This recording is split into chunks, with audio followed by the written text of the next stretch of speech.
ओम शांति।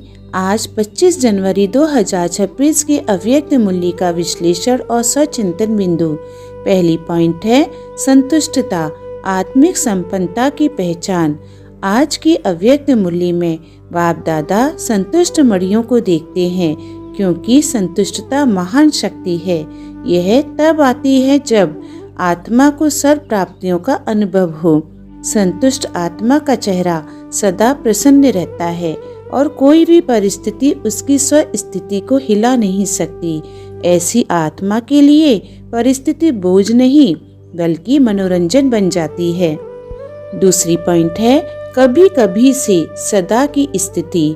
बाप दादा का स्पष्ट निर्देश है कि ब्राह्मण जीवन की डिक्शनरी से कभी कभी और थोड़ा थोड़ा शब्द समाप्त हों। अविनाशी बाप से मिले वरदान और खजाने सदा के लिए हैं, इसलिए आत्मा का अनुभव भी सदा का होना चाहिए। लक्ष्य पूरा हो लेकिन लक्षण कमजोर हो तो सफलता पूर्ण नहीं होती। तीसरी पॉइंट है वरदान को कर्म में लाना सफलता की चाबी। वरदान केवल लिखने या याद करने के लिए नहीं बल्कि कर्म में लगाने के लिए दिया जाता है। वरदान बीज है और बीज से फल तभी मिलता है जब उसे समय पर प्रयोग में लाया जाए। जो आत्मा वरदान को कर्म में लाती है वही सहज रूप से अनुभव स्वरूप बनती है।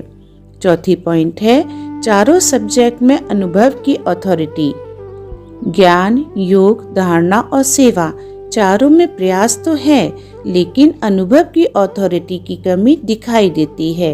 अनुभवी आत्मा हर कर्म में लाइट और माइट को स्वाभाविक रूप से प्रकट करती है। ऐसी स्थिति में मेहनत नहीं करनी पड़ती, सफलता स्वतः आती है। आज बाबा ने वरदान दिया है धर्म और कर्म दोनों का ठीक बैलेंस रखने वाले दिव्य व श्रेष्ठ बुद्धिमान भव। जब कर्म करते समय धारणा अर्थात धर्म भी साथ साथ स्मृति में रहती है, तब कर्म में गहराई, प्रभाव और सफलता आती है।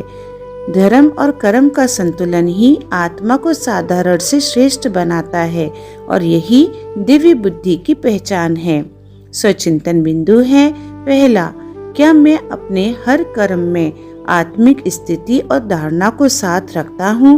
दूसरा, क्या मेरा आज का व्यवहार मेरे आत्मिक लक्ष्य के समान है? शिव मंत्र है मैं अनुभव की अथॉरिटी तखत नशीन आत्मा हूँ। अच्छा, ओम शांति।